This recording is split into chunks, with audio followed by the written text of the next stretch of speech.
Say to the people, O Prophet sallallahu alaihi wasallam, it has been revealed to me that a group of jinn had come and they heard the recitation of the Qur'an. They departed saying, we heard an amazing recitation. The jinn themselves are saying to us, O Muslims, we're not the ones who you should be admiring and fascinating over. You should marvel at the Qur'an. We say the jinn is ajib, so strange. They said we heard a strange recitation. The Qur'an is primarily intended to affect the human heart. And that is why Allah subhanahu wa ta'ala chose the heart of a human being as the landing platform of the Qur'an. Not a mountain, not soil, not a building. A heart of a human being. Alhamdulillahi wahdahu wa salatu wa salamu ala man la nabiyya ba'dahu wa ala alihi wa sahbihi ajma'in. Welcome, dear brothers and sisters. A book that transforms everything which it comes into contact with. Perhaps this is one of the best ways we can describe the book of Allah Jalla Jalaluhu, the Qur'an. It is common knowledge that the Qur'an was delivered via angel Jibreel alayhi salatu wasalam, and therefore no surprise he is the greatest of all angels. Given to our Prophet Muhammad sallallahu alayhi wasallam, and therefore again no surprise he is the greatest of all messengers. Delivered in the month of Ramadan, therefore no surprise it is the greatest of all months in the eyes of Allah. Specifically in Laylatul Qadr, the night of decree, therefore it is also the greatest of all nights. To the ummah of Prophet Muhammad sallallahu alayhi wasallam, that is us. And we are hands down the greatest of all nations to set foot on planet Earth from the 70 that have appeared in existence since time immemorial till today. We are the greatest of them all.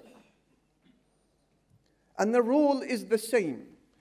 Anybody who chooses to make a change to his or her life, a transformational change with respect to the Qur'an, with respect to understanding the Arabic language, recitation, application, memorization, and calling towards it, the rule is the same.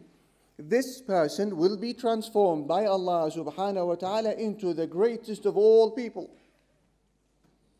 And that is why Bukhari narrates in the famous hadith on the authority of Uthman that the Messenger sallallahu alayhi wa sallam said, خَيْرُكُمْ مَنْ تَعَلَّمَ الْقُرْآنَ وَعَلَّمَهُ. The best of you, O Muslims, are those who learn the Qur'an in of themselves and they try to teach it to others as well. I want to share with you, dear brothers and sisters, how Allah Almighty has spoken about His kalam, His speech. How has the Qur'an spoken about the Qur'an? How did the students of the Qur'an, the companions of the Messenger ﷺ, speak about the Qur'an? The generation after them and the generation after them as well. Moving down to how the jinn spoke about the Qur'an. Moving down to how the wild beasts spoke about the Qur'an.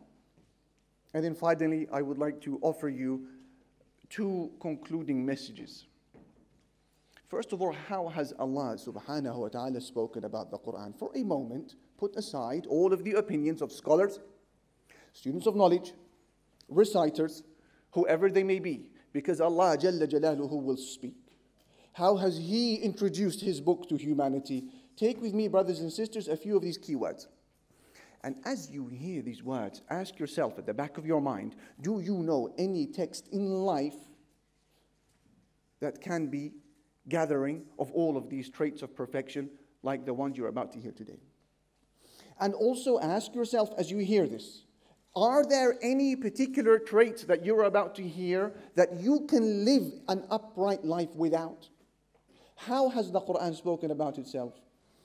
The Qur'an has described itself as being nur, light. Allah subhanahu wa ta'ala, He said, قَدْ جَاءَكُم مِّنَ اللَّهِ نُورٌ وَكِتَابٌ مُبِينٌ. From your Lord there has come to you light and a book that is so clear. Light in what sense? In every sense of the word. Light with respect to your vision. Light with respect to your speech. Light with respect to what you hear. Light with respect to the decisions you make. Light in your dunya. Light in your finances. Light in your marital relationship. Light with your children. Light in your grave. Light when you're resurrected. Light when you are taken to the home of light in Jannah. The Qur'an is light. How else has the Qur'an spoken about itself? The Qur'an has described itself as being basair, enlightenment. The same way that the physical eye requires light so that it can navigate.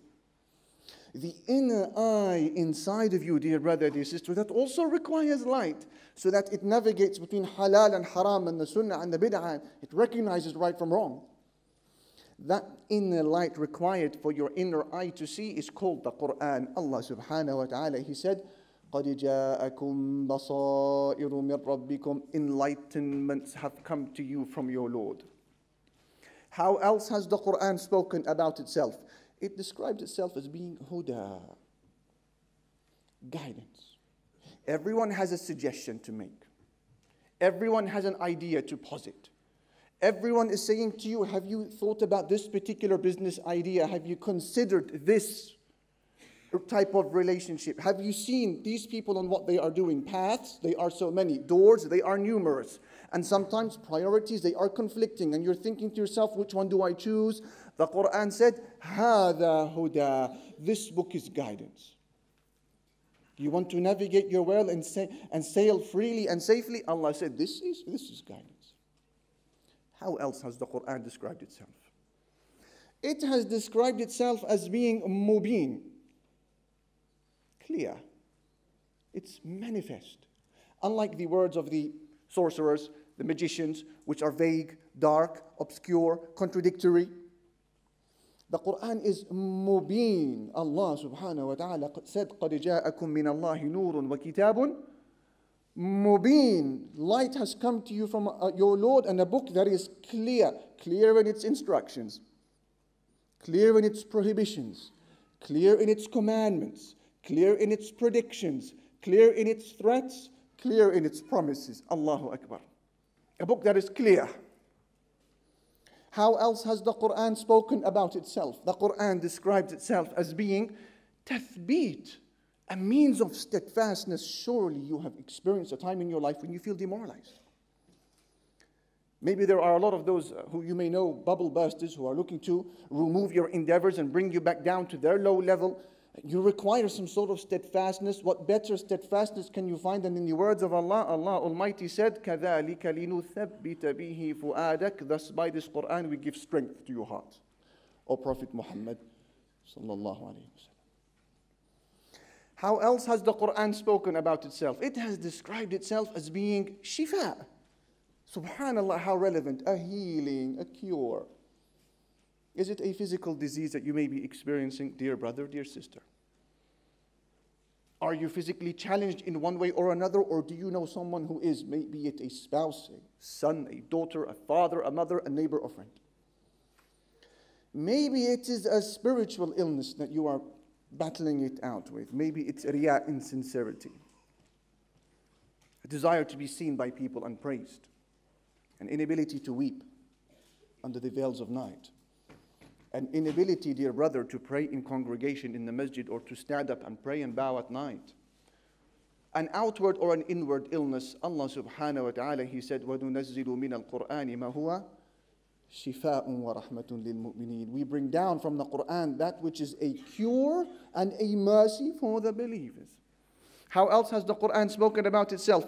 Dhikr. It is a reminder. Dear brother, dear sister, our description, our name is insan. Insan, human being. Insan. ما سمي الإنسان إلا لنسيه ولا القلب إلا أنه يتقلب. Man was given the name insan because he is prone to nisyan, which is forgetfulness. So what is it that a forgetful person needs the most in life? Dhikr, a reminder. Allah subhanahu wa ta'ala said about the Qur'an, إِن هُوَ إِلَّا ذِكْرٌ لِلْعَالَمِينَ. It is a reminder for the whole world. How else has the Qur'an spoken about itself? As a book of barakah, a book of blessings. Have you not complained that there is no barakah in your time? No blessing in your wealth? No blessing in your children? He may say, I have 6 of them, mashallah. I have 10 of them. Not one of them wants to prostrate to Allah. Not one of them wants to recite Qur'an. Not one of them is thinking about being a reformer for this religion. Where is the barakah in our time? Barakah in our money? Barakah in our spouses? Barakah in our sleep, being convinced that 8 hours is definitely what you need to function as an upright man or woman. Barakah says otherwise, because it is a secret ingredient which when it mixes with something small, it makes it large. And when barakah comes with something large, it makes it beneficial. No happiness without barakah. Allah said this book is a book of barakah. وَهَذَا كِتَابٌ أَنزَلْنَاهُ مُبَارَكٌ. This is a blessed book that we have brought. Finally, the Qur'an has described itself as being a book of bushra, good news. Surely you've asked yourself the question, why am I doing this? Like, I'm so different to my neighbors. My weekends are so different to my colleagues. The way I address someone may say is so different to others. My salah is making me outcast. My businesses supposedly is limiting me because I have to stay within the parameters of halal. Why am I doing all of this? What's the end? What comes next? Are there any signs that Allah is pleased with me? The Qur'an does this. That's why it is called Bushra, a book of good news. وَنَزَّلْنَا عَلَيْكَ الْكِتَابَ تِبْيَانًا لِكُلِّ شَيْءٍ وَهُدًى وَرَحْمَةً وَبُشْرَى لِلْمُؤْمِنِينَ. It is good news for the believers. Have you heard, dear brother, dear sister, of any book in existence, a text or even a religious scripture that combines all of these traits of perfection in one book? Is there any one of those characteristics, 9 of them or so that you just heard, that you can function without? La wallahi, by Allah, we can't. How has the predecessors, how have they spoken about the book of Allah? Listen to the words of Ali ibn Abi Talib,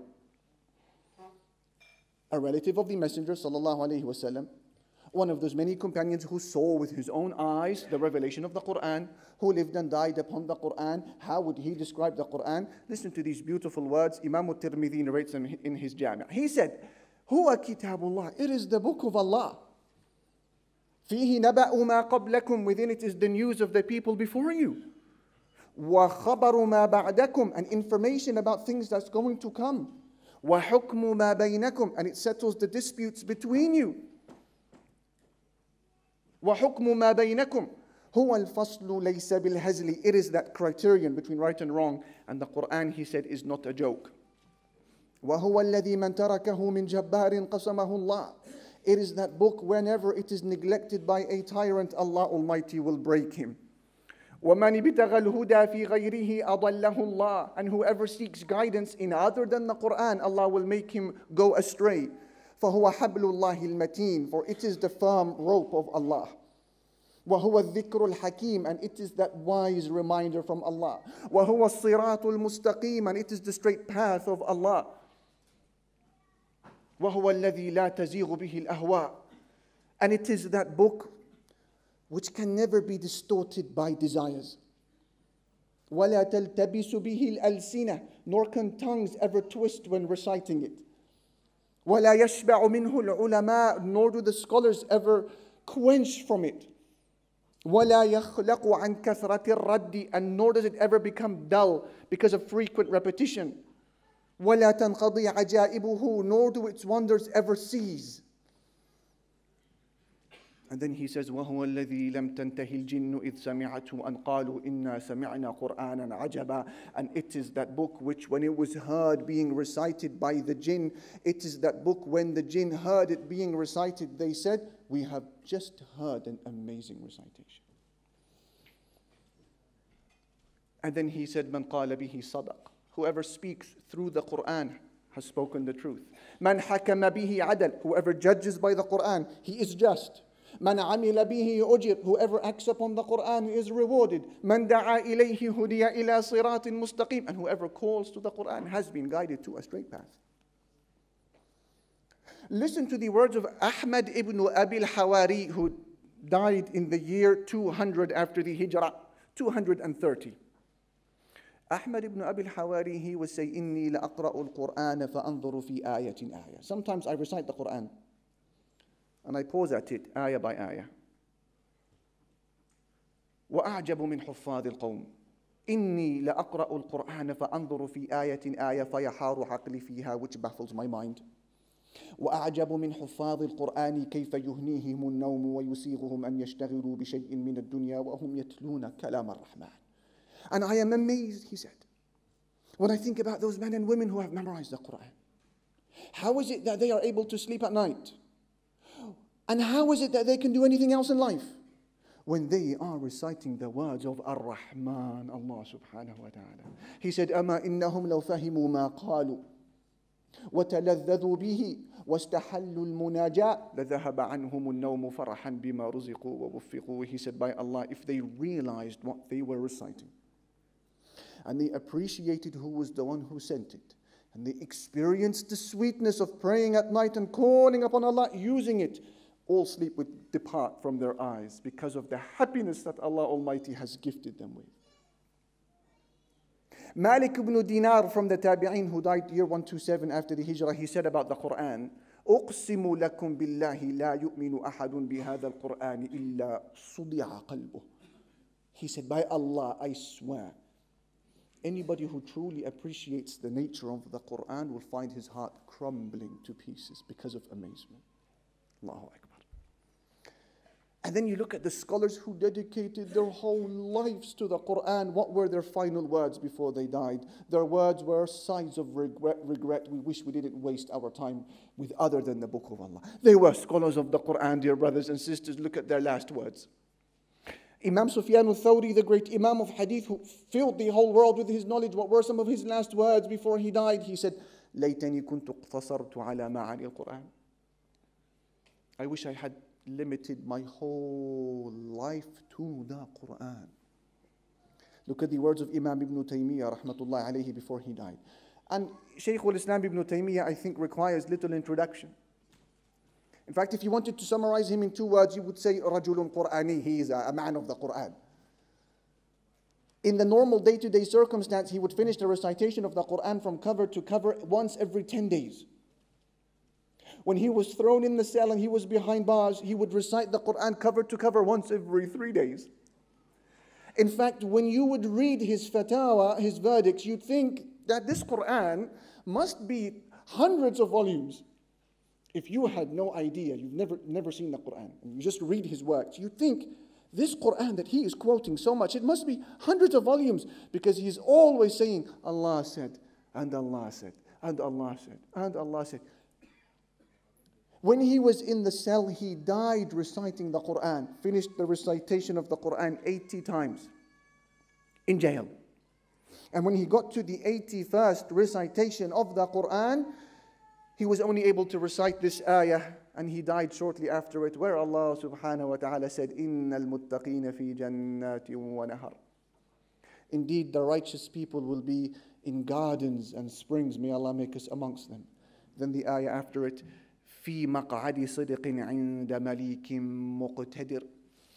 With a seat of honor, in a seat of honor, with a king, Allah, who was sovereign and perfect in ability. The righteous people will be with him, and then he would pass away. What would this man say before he died? He didn't even have time to get married because he was so busy with the Qur'an. His brother would have to remind him to change his clothes because he didn't realize they were dirty. They needed to change them. Too busy with the Qur'an. What did this man say before he passed away? He said, وَنَدِمْتُ عَلَى تَضْيِيعِ أَكْثَرِ أَوْقَاتِي فِي غَيْرِ مَعَانِي الْقُرْآنِ.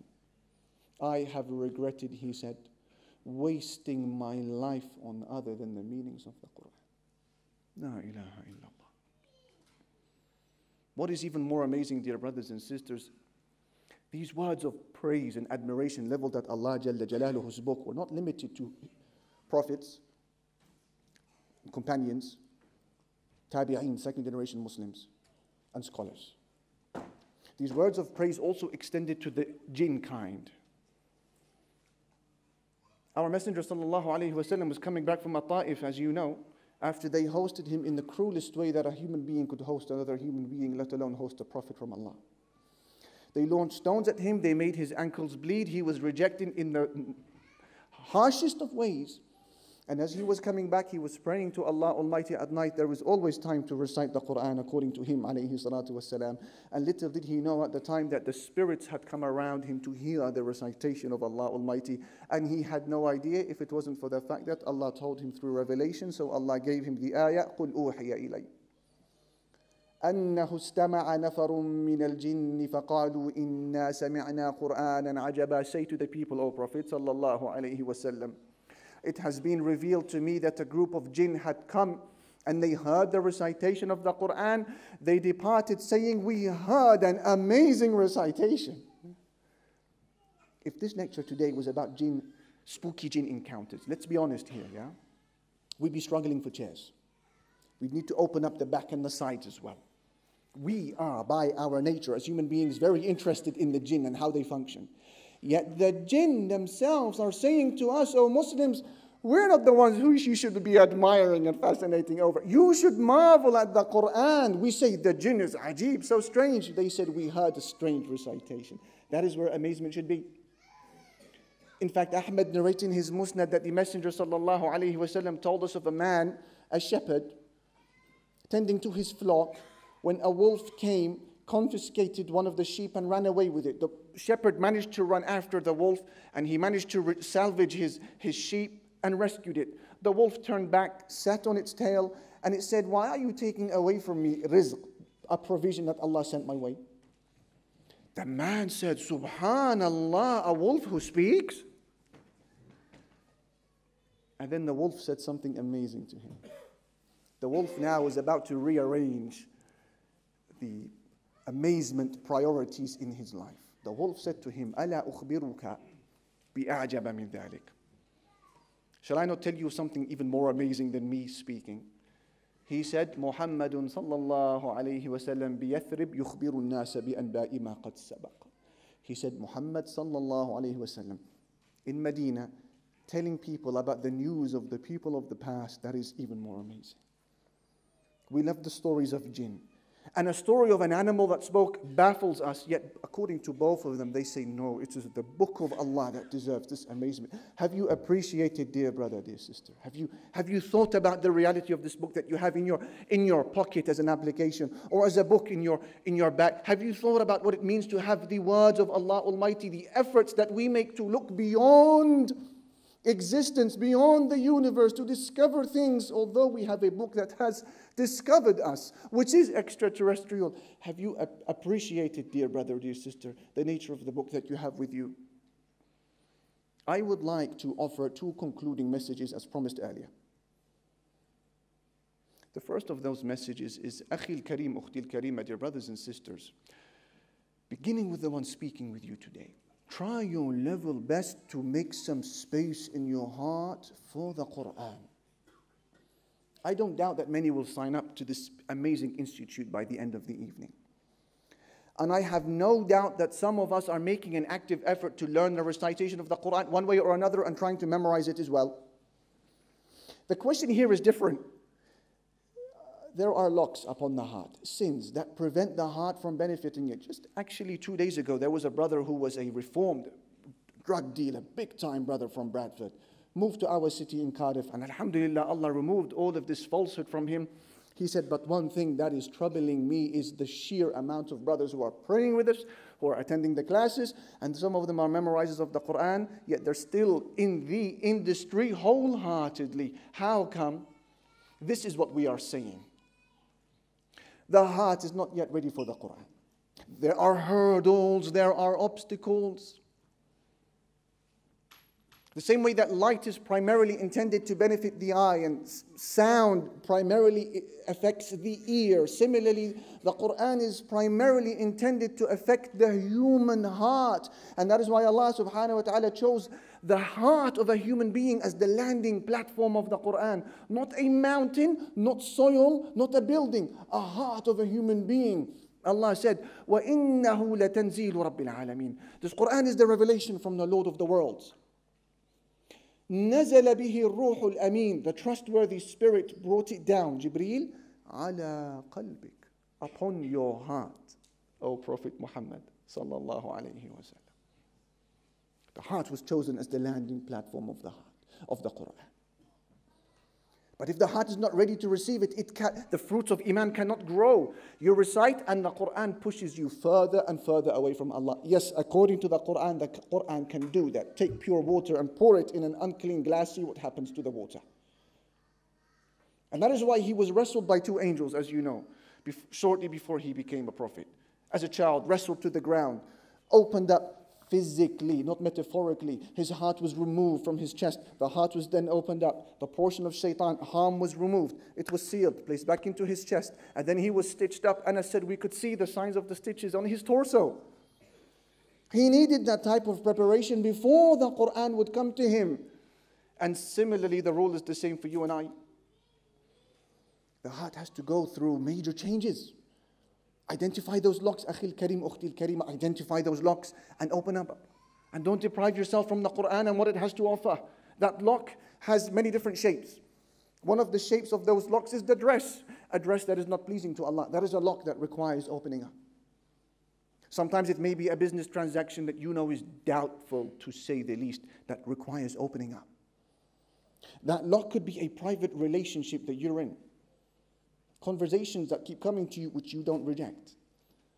It could be something you are inhaling, something you are drinking, something you are injecting, something you are consuming, something you are offering, something you are selling.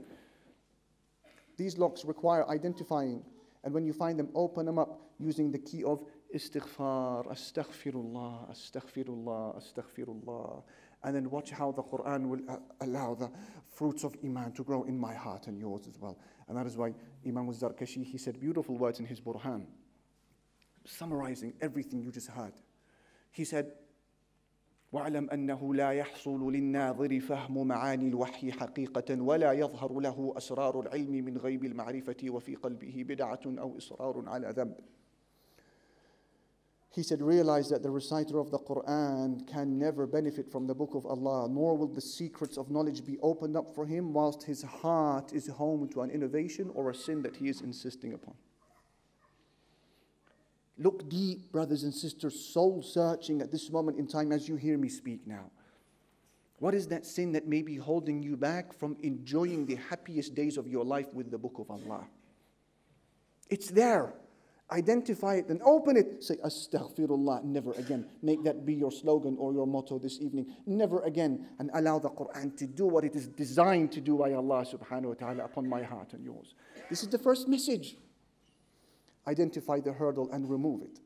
The last of those messages, brothers and sisters, which is nothing short of important, gather your family around the Qur'an. Bring your wife, sit with your husband. Bring your children together from time to time, preferably every evening, even for just 20 minutes, if not at least maybe just once a week. Gather them around the book of Allah. Why? Because the Sharia has given so much importance to two ingredients when they are married together. What are those two ingredients? The first ingredient is the recitation of the Qur'an. The second ingredient is the mutual gathering around the study of the Qur'an. When these two fuse together, something amazing happens. Sakina is involved. Angels are involved. Allah's mentioning of you is involved. And that is why the Messenger sallallahu alayhi wa sallam said in the famous hadith, وَمَا اجْتَمَعَ قَوْمٌ فِي بَيْتٍ مِّن بُيُوتِ اللَّهِ يَتْلُونَ كِتَابَ اللَّهِ وَيَتَدَارَسُونَهُ فِيمَا بَيْنَهُمْ إِلَّا نَزَلَتْ عَلَيْهِمُ السَّكِينَةُ وَحَفَّتْهُمُ الْمَلَائِكَةُ وَغَشِيَتْهُمُ الرَّحْمَةُ وَذَكَرَهُمُ اللَّهُ فِي مَنْ عِنْدَهُ. He said, whenever a people gather around the Qur'an, reciting it. Ingredient number one. Whenever they gather around the Qur'an, reciting it in one of the houses of Allah, and mutually studying it amongst themselves. Underline that. And mutually studying it amongst themselves. What happens when these two things come together? He said, tranquility comes into the house. Tranquility falls upon them. The angels surround them with their wings. Mercy envelops them. And Allah Almighty makes mention of them with those who are with Him. It does not make any sense that you go to level 6 of this building to go to the Islamic Council of Europe to speak to any sheikh there or advisor, saying, I've got an issue with my wife, I have an issue with my husband, and you're yet to do this. How can you complain about your issues at home when you're yet to do this? You say, I feel when my husband comes into the house that shaitan has come with him. And when he leaves the house, I feel if there were angels with us, they leave with him. Nothing. Yet here you have an ingredient that brings the angels into the house and evicts the shaitan. You say, there's no mercy in my relationship. She shows no mercy to me. No rahmah in our relationship. This gathering brings rahmah. You feel we are so far away from Allah subhanahu wa ta'ala. There's no longevity in this marriage. This gathering brings Allah's mentioning of you. How can you complain of your problem, dear brother? And you say, I've tried everything. Have you gathered around the book of Allah Jalla Jalaluhu, Ikhwani and Akhawat, especially those amongst you who have some sort of Islamic involvement in da'wah work or its likes? And if you are a mother, you are of that category. If you attend a Friday sermon, you are of that category. Nobody is exception to this. If you are that type of person, and you don't have a daily relationship with the Qur'an, then you are fooling yourself into thinking that you are doing good. The Qur'an has made no exceptions. علم أن سيكون منكم مرضى وآخرون يضربون في الأرض يبتغون من فضل الله وآخرون يقاتلون في سبيل الله فاقرأوا ما تيسر منه. Allah said, I know that some of you will be ill. And I know that some of you will be travelers looking for the bounty of Allah. And I know that some of you will be in jihad, fighting in the path of Allah. Nevertheless, recite what you can from the Qur'an. Subhanallah, illness, travel, fighting in the path of Allah does not excuse a believer from a daily portion of the Qur'an.